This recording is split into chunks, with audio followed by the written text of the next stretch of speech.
Welcome back to Borderlines, the only show that takes you beyond borders. So, my next guest, well, before I introduce him, let me explain to you. You all know we are being reshaped. That is, our world is being reshaped in the most profound way.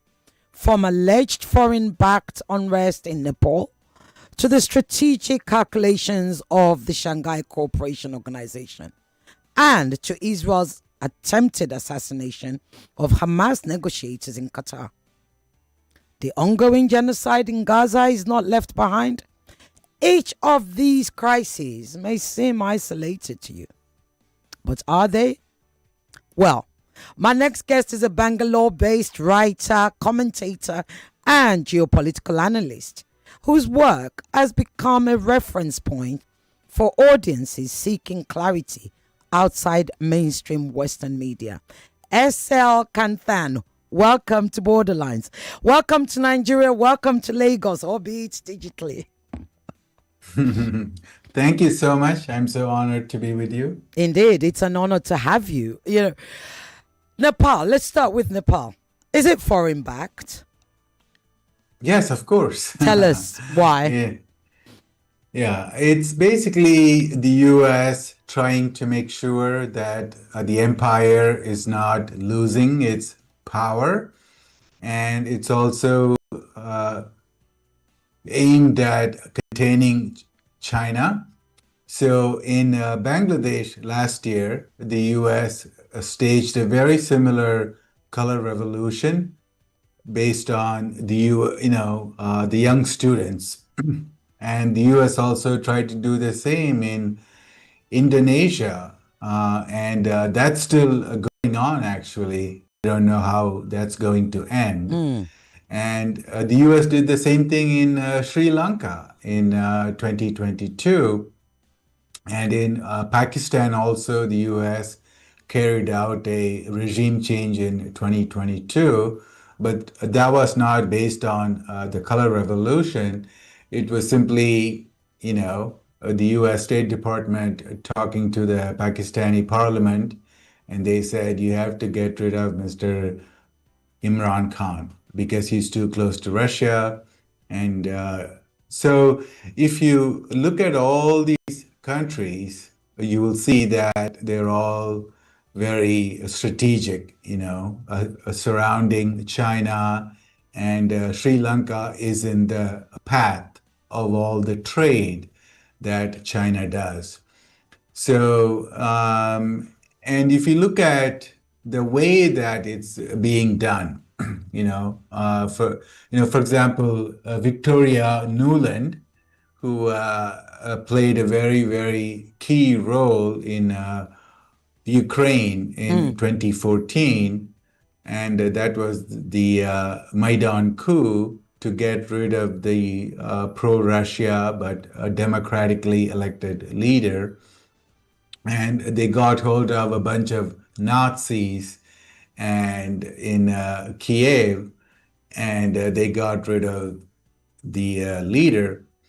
And it's the same playbook, get a small percentage of people, like maybe 1% of the population, but it looks really big on television and news. You get like 10,000 people in the capital, and then it looks really huge in the camera.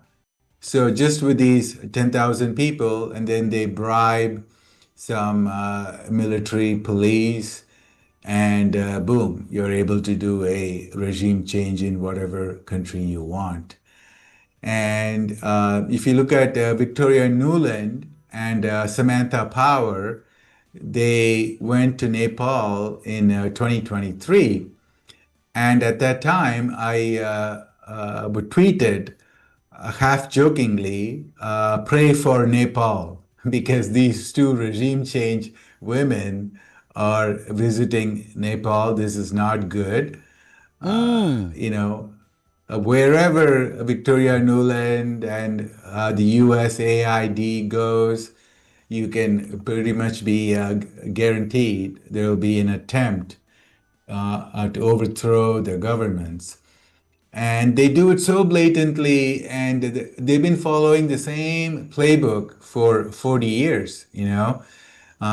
So if you look at the 1950s, 60s, and the 70s, the CIA used to just go and assassinate leaders, you know, like they did in many countries, like in Africa, or the US government would simply call up the military leaders and they would say, well, listen, we want you to overthrow this democratically elected leader. He is not being very friendly to the US corporations and banks. He is not letting us buy the country for pennies on the dollar.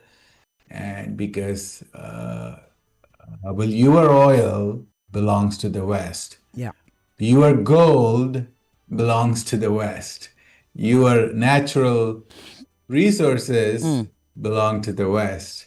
And your people must work for Nike and Calvin Klein and Walmart for, you know, $1 a day, whatever.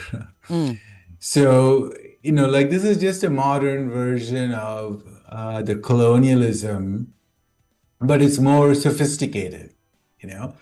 So going back to this CIA, who used to just go and brazenly assassinate leaders, and then in the 1970s there was a lot of backlash, and the U.S. Senate, you know, had this famous church committee where they brought the CIA leaders, and then they found out that the CIA controls all the mainstream media in the US and around the world.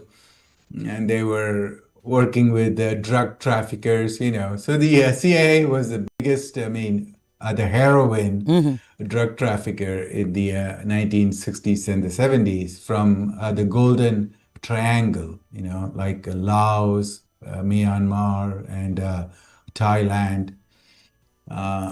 Thank you. So, Yeah. yeah, and then in the 1980s, the CIA became the biggest trafficker of cocaine. And, you know, with Nicaragua, they would buy cocaine from Nicaragua and they would give the Contras, the rebels, guns to overthrow the leader who was a little bit too leftist for the American fascist corporations. Indeed. And yeah, and then the CIA would send the cocaine to the black communities in the US. And this caused a huge problem in the African American communities in the US. So, and then the CIA, when, you know, like during the Reagan time in the 1980s, they became more sophisticated. They said, okay, rather than killing people, let's use soft power, you know. And then they brought in all these minds like Gene Sharp. So Gene Sharp, he wrote this book on nonviolent revolution, you know. And it was violent, but it's not like a war, you know. So they called it nonviolent, but it's basically violent. Great. Thank you. And yeah, so he wrote the book and it was translated into many, many languages. And then they also created these, the alphabet soups of so many organizations that will make your mind spin, you know. The USAID, National Endowment of Democracy, NDI, IRI, blah, blah, blah. And all these organizations, they go into countries and they pretend to do some good stuff. You know, they would be like, oh, we're going to help the women, the girls go to schools. We're going to help the farmers in Asia and in Africa do some stuff, blah, blah. And then, so like 5% will be good, and then 95% will be soft power stuff, you know. They will brainwash the young people about accountability, democracy, freedom. Indeed. But Mm. these, Yeah, yeah, I and think I have these, to ask. Yeah, I do have to ask though. So, because there'll be some of my listeners who are thinking, well, if you ask the average young person in Nepal, for instance, they will say to you, look, we don't have a job. We see corrupt politicians all over the place. They will indeed say, as we've been told and as it's been put out there, we see the children of the rich behaving badly and showing off their wealth on social media, whilst the rest of us are not only being prevented from using social media, but we don't have money, we don't have a job, we have families too.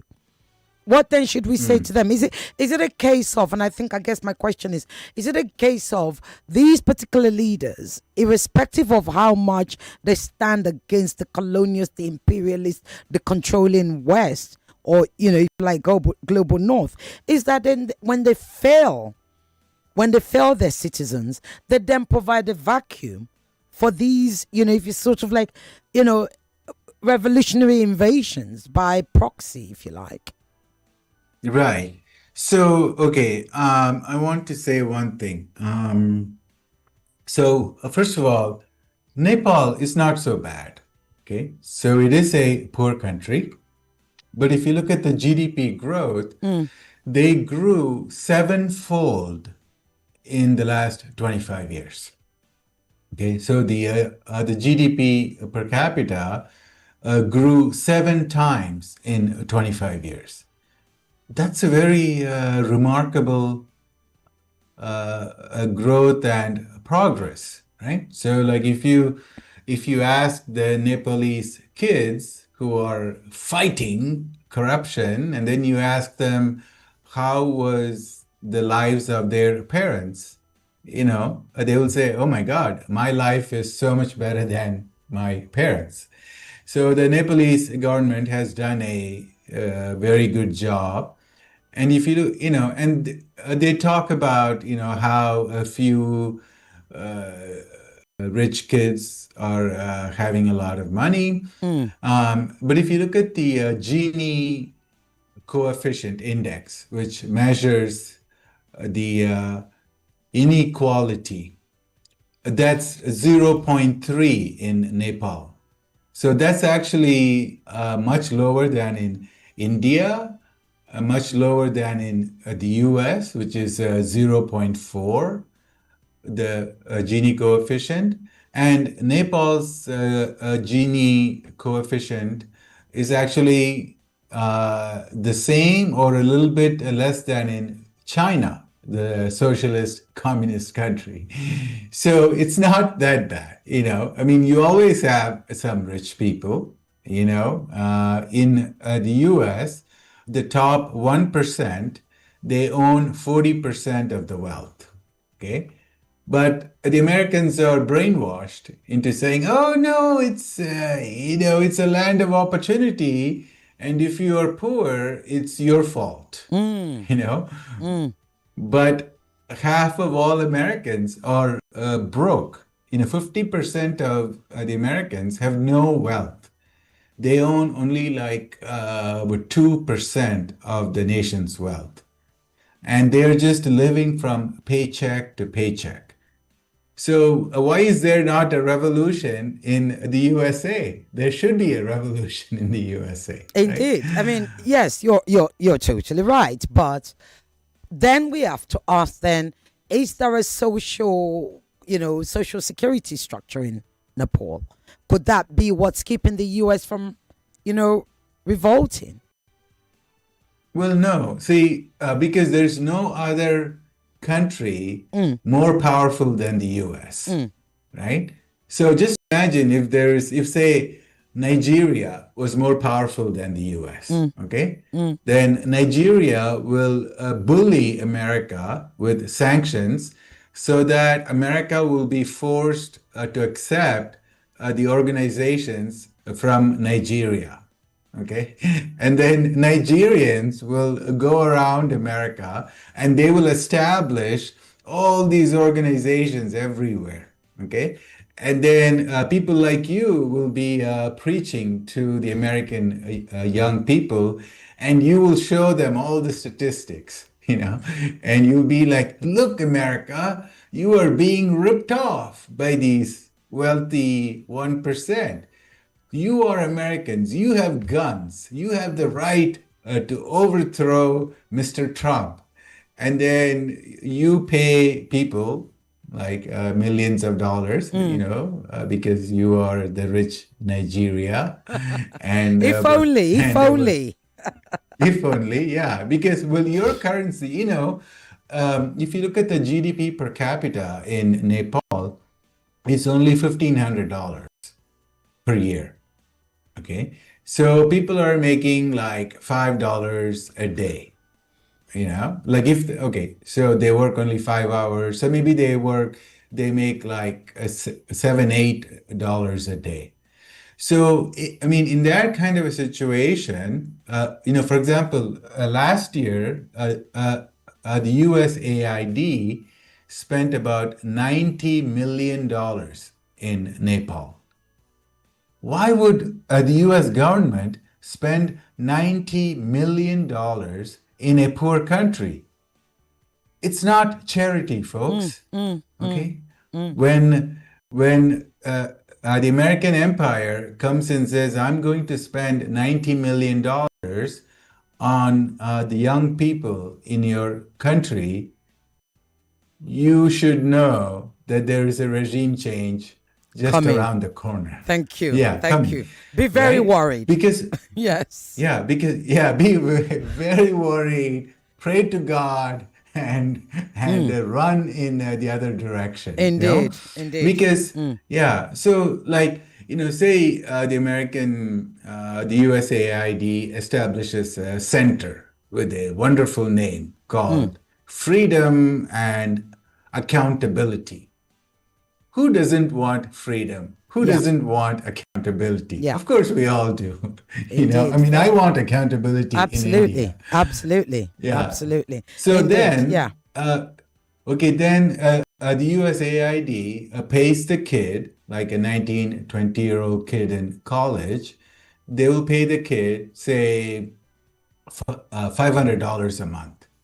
Okay? So that kid is now making more money than his father. Okay? So that $500, he's going to work very, very hard.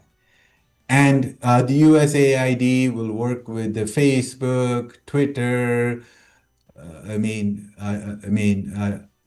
YouTube, Instagram, blah, blah, blah. And they will make him into a hero, right? So whatever, and the US, the organizations will help him write really good speeches, make professional videos, make professional songs, hit songs, rap songs, and they will basically the marketing, right? Yes, of the course. PR. Yeah. Yeah.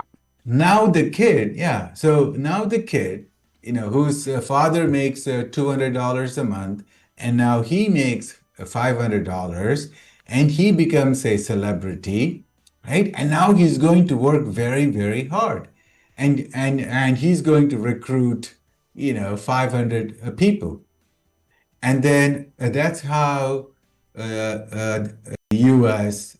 Bills. And if you go back to even 2013, they had already recruited the leaders by 2013. And in 2015, there was the earthquake in Nepal. And that was when it provided a golden opportunity for the US. They said, oh, we're going to help the earthquake victims. And then the US came in with a lot of grants. But, some will go to the earthquake victims, but most of it will go to recruit the future leaders of the color revolution. And these people, like the best, the smartest kids will get sent to the US, for like a 6-month training, 1-month training, and they'll be meeting with the CIA people. But they, they won't even know that they're meeting with the CIA, right? Like they'll be meeting with, say, some professor, some leader of National Endowment of Democracy. Like they all sound beautiful. Yeah, yeah. Maybe they'll get, maybe they'll get a chance to go to the Capitol Hill and they will shake hands with, say, Nancy Pelosi, and she will say, I really love the zeal and the idealism in you young people from Nepal. It's such a beautiful country and the future belongs to you. Right? Thank And you. now these kids Yeah. are like totally Of brainwashed, course, of totally course. Yeah, yeah, yeah, yeah. yeah. And they Thank you. cannot even, like you fly a kid, Nepal, say business class from Nepal to Washington, D.C. He's gonna feel like he's gonna feel like the king, Thank you. and then he's going to totally believe that he's doing the right thing. And then they also create martyrs. If you look at the color revolution, 1% of the people at the very top, the student leaders, they are the, basically the eyes, ears, and the arms of the blob. So the blob is like the U.S., the Department of War, as it is called now, the Pentagon, the State Department, and CIA, and all the front groups. That's called the blob. So they become so the 1% of the color revolutions are the military generals recruited and trained over a long period of time, usually at least 10 years. And they are the leaders. And most of the other people have no idea what they are fighting for, why they are burning down the parliament, you know. They think there is some magic that's going to happen. Nepal is only a country of 30 million people, right? It's a little landlocked country squeezed between India and China. They you cannot just magically transform a tiny country of 30 million people with no natural resources. What does Nepal have? Okay, so it doesn't have oil, it doesn't have gold, it doesn't have a seaport. What does it have that it can offer? So it cannot be like, say, Vietnam, for example, So what does it has have? What does it have? Let's go into that. What does it have? What is it that they want now. from Nepal?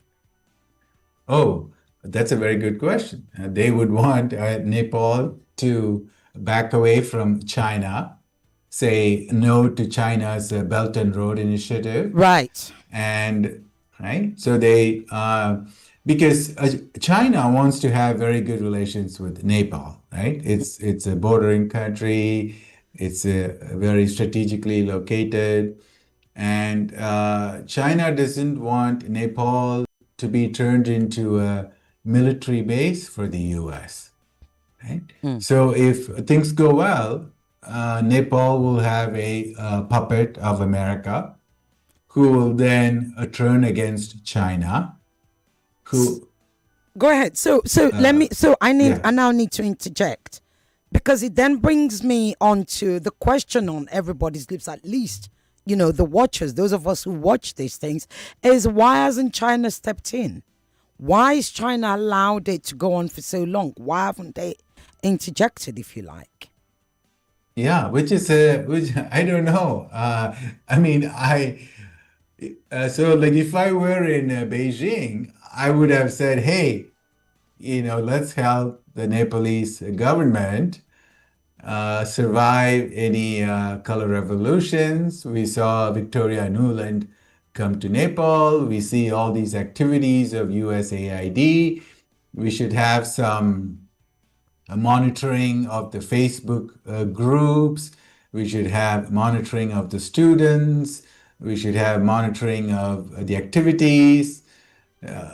Let's figure out who the student leaders are. Let's but tap their cell phones. So I would have done that. And I don't know why China does not do that. China missed out on Bangladesh. It missed out on Pakistan, missed out on Sri Lanka, and now, missed out on Nepal. So China is losing all its strategic friends. And this is So and this is the problem. I mean, because it's all very well, like I said earlier, when countries or leaders continue to fail their populace, then they leave a vacuum for, the capitalists, the colonialists, the imperialists, if you whatever you want to call them, to actually come in. Now we have a China who actually is big enough to be able to stand up to the almighty US, yet China is backing away. What then is the point of the Shanghai Cooperation Organization? I mean, why should we be excited, or or should we is it just yet another kind of, how do I describe this in English? In Nigeria, we say gragra. Is it just another chesting up to the US with no substance? yeah, so China has some problems. Okay, so for example, if a bunch of the Americans, they come to Nigeria and they establish a school for, the governance. Okay, I think that most Nigerians will be very happy. They will sign up for the governance schools by the U.S. Right? So the U.S. has the soft power. Right? We all watch. Do you watch? As you may be different, but look at all your friends. Like choose 10 of your friends, and you give them an option. Would you like to read the American media, say the New York Times, or would you like to read Chinese media, Xinhua? So which one will they choose? Well, it's a good question you ask. I think you'll get a mixture of both. And the reason I say that is that, we know what China is doing in Nigeria and indeed Africa, right? But of course, many default to US media because they believe them to be telling the truth for some bizarre reason. Yeah. So you watch, the Hollywood movies or Of Chinese course. movies? Well, they probably no, they watch Hollywood movies. It's Hollywood Yeah. movies or Nollywood at the cinema. Yes, indeed. Right. Yeah. Yeah. So, and then every Hollywood movie has some subconscious, Of course. subliminal propaganda about the US. Superman, How hamburger, the whole thing. Yeah. I mean, yeah. Yeah. Like you watch Tom say, Cruise. Tom Cruise movies, right? Fighting the bad guys from Absolutely. Russia. And they're always fighting Muslims. Yes. all Muslims, right? Fighting North Korea, right? So why doesn't China make movies fighting the bad Americans? I don't know. I don't know. They should. And this is and this again is, I had my previous guest just now, Vasha. What it's this impotence. Again, I have to call it impotence. You've talked about USAID. You've talked about how America creates this soft power and they've become very good at it. Why are we not learning that? Why is the likes of China not creating that soft power? Because what China would do in Nigeria, for instance, is, yes, they partner with the Nigerian government, but then they would then translate, there was once a road sign where they translated from English to Chinese. Well, Nigerians don't like that. They don't want you to come and impose in that way. But what they would like you rightly said, is Invest in soft power, invest in community. The way Israel came in the 60s and said they were doing development infrastructure and all those things. We don't often see that in China, in with Chinese and Nigeria. And again, that's why I keep asking, what is the point? What's the point of BRICS? What's the point of the SCO? What are they doing? And no, really, because you get the people of the global south excited, and then you do nothing. Yeah, so for example, BRICS doesn't even have a website. Okay, I mean, why don't they have What is the point? BRICS.com? Yes. Yeah. Yes. Why don't they have BRICS.com? Why not Why BRICS is there algorithm? Why not an algorithm that is BRICS? Yeah. Why is there no BRICS channel on YouTube where you could be, like they could be paying you, for to host a channel once a week. They could be paying me to host a channel once a week, right? Like there's no BRICS social media account. There's no website. There's no BRICS document. There's no BRICS thinkers. Like the US has so many think tanks, right? My God, like Council on Foreign Relations, Atlantic Foundation, the Brookings Institution, blah, blah, blah, Yeah, blah, blah. yeah. Like they have like 1,000 think tanks, and they all spread their, their propaganda or their messaging in different ways, right? And I mean, as you rightly pointed out, Russia, China should be learning those soft power skills from the West. Why are we still watching BBC? China should make CGTN and Xinhua more fun and more exciting. Yep, it did. Thank you. Thank you so much, SL. Let's talk about Gaza, the Qatar strike and accountability.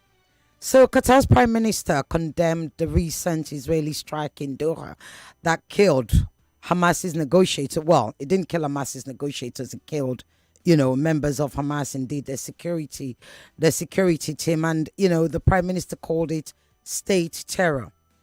Now, if the reports are accurate, what does an attack on negotiators on Qatari soil say about Israel's calculus and the durability of mediation channels? And what are the likely diplomatic consequences for the mediators like Qatar? I'm going to give you 2 minutes for that because we're running out of time. Okay. It goes so fast. Okay, sorry about that. No, go ahead. Yeah, It's been a fabulous you know, conversation. Yeah, but Israel is just a rogue nation. It's one of a Jewish American named Norm Finkelstein. I Yes, believe, Norman Finkelstein, yes. Yeah, Norman Finkelstein. He calls Israel a satanic society. It sounds very harsh. That's why he's not but allowed in Israel anymore. Yeah, he got fired from his job. They really persecuted him because he spoke a lot of truth. And you look at the polls, it's really shocking. Like 62% of the Israelis say that, it's okay to kill every single person in Gaza, like men, women, children.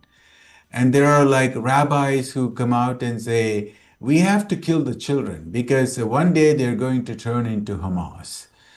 So they are violating all laws of the international rules about the collective punishment, genocide, war crimes, crimes against humanity.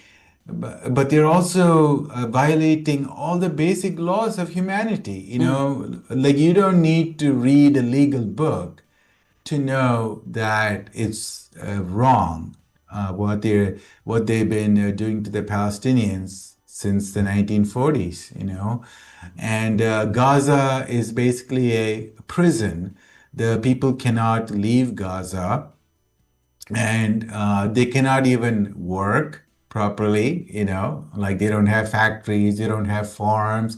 It's a very small piece of land. It's like 5 miles by 25 miles. It's basically a concentration camp, like the Nazis had in World War II. And it's actually worse because I don't think the Nazis actually bombed concentration camps. So this is actually worse, and they do it very blatantly. There is a person, I forgot his name. He's the son of one of the biggest generals in Miko Israel, Peled. and he wrote, huh? Miko Peled. Yes, yeah, yes.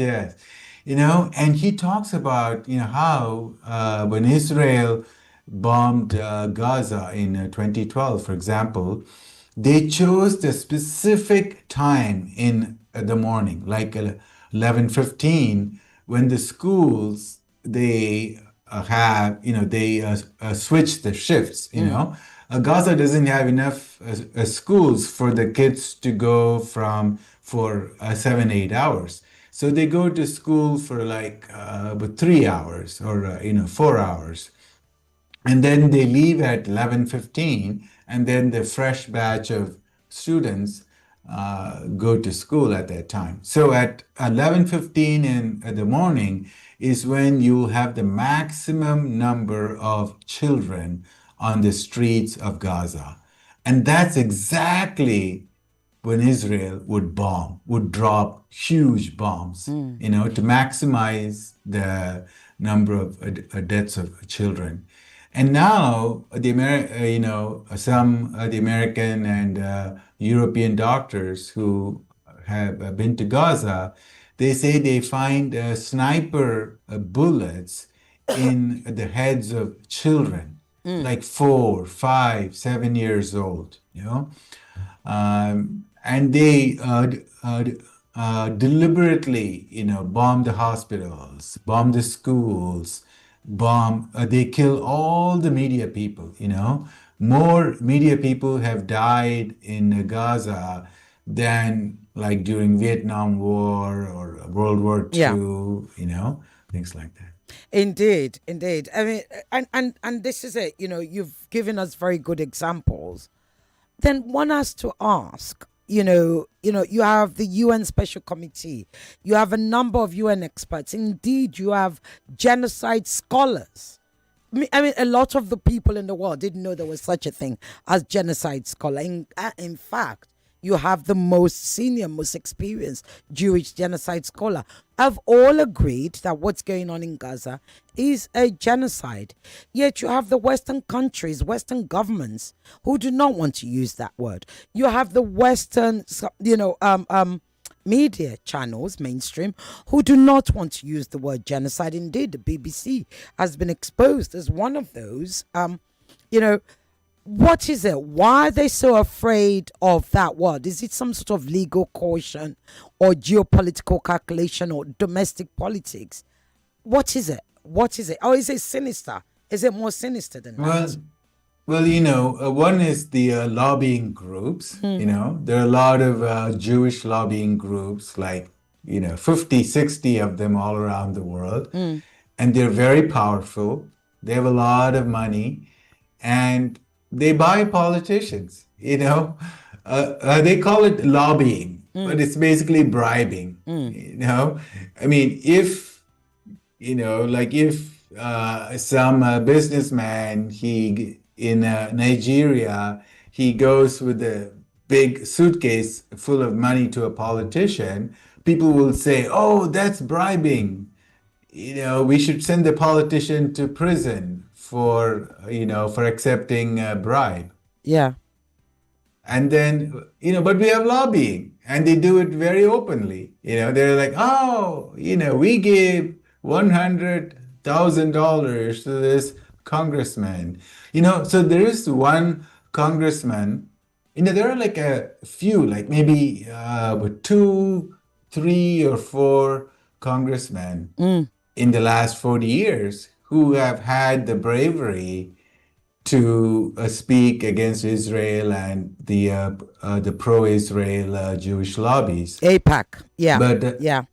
yeah, but there's just one. Like that's the main. The APAC is the main, but you have like 50, 60 other groups. Yes. World Jewish Congress, da, da, da, da, da. There's a big chart of like, Labour Friends 50, of 60 Israel groups. and all of that stuff in the UK. Yes, of Yeah, course. yeah. And they all work together. And then, the social media, they are very quick to ban, because the ADL, the APAC, they all send their representatives to work with, say, Facebook, Instagram, WhatsApp, Twitter, blah, blah, blah. And they act as the gatekeepers, On Reddit, for example, if you say anything about, bad about Israel, you get banned. On Facebook, all the pro-Palestinian groups have been banned. If you say the phrase "Free Palestine," okay, then you'll be attacked as being anti-Semitic. I don't know how. The U.S. spreads freedom all over the world, except for the Palestinians. Indeed. They cannot use the word freedom. If they use the word freedom, they get banned on social media. They don't get freedom. Indeed. It is just so horrible. It's just so unbelievable. And, but they have this political correctness, right? If you say anything about Israel, they say, oh, you hate the Jews, you're being anti-Semitic. And it's a really powerful shield that they have built. Thank you. And then they have the Holocaust, like whatever whenever there is a guy in the U.S. who is in trouble. Let me just interrupt you a second. The calls are coming in already. 1 second, Estelle. Hello. Sure. Hello. Hello, Ireti. Yes, good afternoon. Turn off your radio, please. Oh, it's done. How Okay. is it now? It's fine, right? Better, yes. Your name, please. Okay. Godman here. Okay, go Please, ahead. I beg to differ with your guess. Why? Okay, what do you want Does to he have differ the about? Does he have the proofs of all the allegations against the United States? And if the United States... No, are which helping them, allegations? You said all the allegations. Which? You have to be specific. Be quick but specific. He has said a lot about the United States sponsoring the... Okay, the Nepal. protest. Okay, yeah. So what I want to say is that if they are helping the people, because definitely it's obvious that they have corrupt leaders there and people are suffering, and then you want to take the freedom of their social media, who does that? Okay, so They seem to be helping the people, so why would they be doing a good thing? And then we'll say it's bad. Nigerians even need that kind of help now. Okay. And then about the Hamas, we're not talking about Hamas. Hamas has been like an inner enemy because they use their people as a human shield. Okay. They use the people as a human shield. And why have they released the hostages so that this war can stop? Okay. So do you Hamas believe has Israel wants peace? Sorry? Do you believe, Godman, do you believe Israel wants peace? Why don't you release the hostages and let's No, see? I'm asking, do you believe Israel wants I really peace? do. I really do. Yes. Okay. Thank you. The hostage, I know that will be peace. Thank you. Thank you so much. There you go. Right, SL. Oh, the questions are coming in quick. I need my people. Please make a note of those for me so I'll pick up more calls. Hello? Yeah, good evening. Yes, good evening. Who am I speaking with, please? Yeah, I must confess, your guest is one of those soft-spoken but very punchy speaker, one of those I have ever heard. And I just sent a word and said thank you for what he has just said. Now, China needs to step up. The image of China we have in Nigeria is that image of a country that will move some of their maybe criminals or prisoners to country, send them to mine illegally, do that, all illegal things. Right. Yes, that's the image you will have, not the image of a caring country that will come in and do something. They need to change that. Okay. They need to change that to counter. If they don't, America will continue to have its way. Thank you. What's your name again? Yeah. Hello? Maduka. Pardon? Maduka from Vesta. Maduka, thank you very much, Maduka. Great point. So, SL, here's the point. I'll go with Maduka's first, and I'm only going to give you 2 minutes to answer this because the calls are coming in and I need you. Well, in fact, 1 minute. So, Maduka says, look, China needs to change its image in Africa, especially in Nigeria, because what we tend to see is we have an impression of China, the China that sends in, you know, they're criminals, I'm using his words, who are constantly doing illegal mining in Nigeria, in Ghana, etc. So we need China to change that image. Otherwise, America will continue to actually push forward. The other question, which I was waiting for to be written, is Goodman wants to ask, the first question is, he said, all the accusations that you've made about the United States with regards to Nepal, you know, can you back it up? And number two is, why are you not talking to... Goodman believes that Israel wants peace. So why doesn't Hamas release all the hostages? I'm going to give you a minute to answer that. We've only got 6 minutes left. The lines are going. I'm sorry. I'm like sharp now, I'm afraid.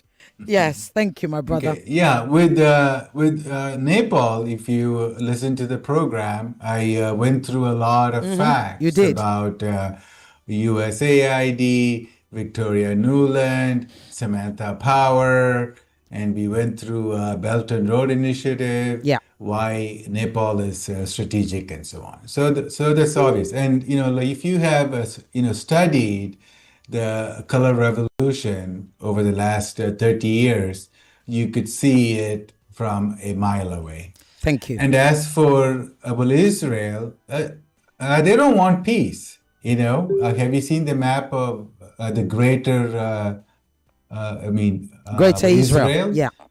Yeah, and they've had that map since the 1940s, you know. And Israel was founded by terrorist groups, you know, like there were these 3 terrorist groups that would actually blow up hotels, blow up trains, kill the British soldiers, and they even had plans to bomb the British Parliament. They blew up the embassy in Rome. And they have never wanted peace. They want the land, and they very openly talk about dropping nuclear bombs on Gaza. And you see what's happening with the West, you know, the settlers. And just look at the map of Palestine versus Israel over the last 75, 80 years. It's just like slowly disappearing Palestine. Okay, so the second part of his question is, so why then doesn't Hamas just release all the hostages? Goodman believes that will stop the genocide. 30 seconds, the lines are going. Well, I would do that. You know, like if I were Hamas, I would say release all the hostages, and then the Israelis will have to find some new excuse, but then it would look really stupid, you know. So this, the hostages provides the perfect excuse. You know, Israel has killed like 200,000 to 400,000 Palestinians so far. And then another 500,000, you know, like don't have the arms, legs, they're just maimed for life. So just to talk about like 20 hostages when you have 200,000 people dead, it's a very colonialist thinking. You know? Okay, thank you. It means like one life of the Israeli is the same as 10,000 Palestinians. Okay, let me answer this call. Hello. Hello, Titi. Yeah. Very short, very short. Titilokwe, we don't have time, please. No, yeah, I understand. First of all, I want to ask him, Russia, Armenia, and Azerbaijan were in the former Soviet Union. They've been fighting for over a decade now, but America intervened, and that problem is quelled now. The same thing with Cambodia, Thailand. America intervened. All of that is almost over now. The big powers there, Russia and China, could not do anything. Then finally, what is his own opinion on the future of South China Sea, comparing the kind of statement made by President Xi, when he said China is unstoppable? Thank you. Okay, thank you. I don't know whether you heard that. No. Titilokwe always has a habit of giving us loaded questions. So he mentioned about the Russia-Armenia-Azerbaijan conflict, and he said it took the US to resolve it, that Russia, countries like Russia, or at least BRICS countries, are not leading the way in resolving, these conflicts in the global south. The second one I'm trying to remember, but I'll give you a minute to answer that. Yeah, that's a good question. Even when there was, Pakistan, India, a brief war, SCO was not active. So BRICS and SCO need to develop better the architecture to resolve issues and to solve bigger problems. Thank you. Right, I believe we have to go. I'm being told. Thank you so much. Thank you for joining Borderlines. Thank you for joining us in Nigeria. Thank you for opening up our world and for enlightening us. Thank you so much for having me. We will be having you back, most certainly. Thank you and have a fabulous weekend. I would love that. Okay. Bye. Bye-bye. You too. Bye.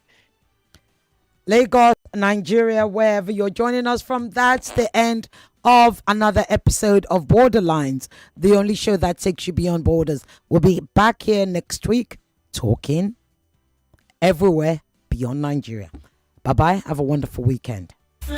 With 20 essential vitamins, minerals, and nutrients, one Supermalt multivitamin after 99.3 Nigeria Info. We are more than just radio. Subscribe to our YouTube channel at Nigeria Info FM. Check us out on Facebook at Nigeria Info 99.3. Follow us on Twitter at Nigeria Info FM and on Instagram at Nigeria Info FM Lagos for live updates as it happens. 99.3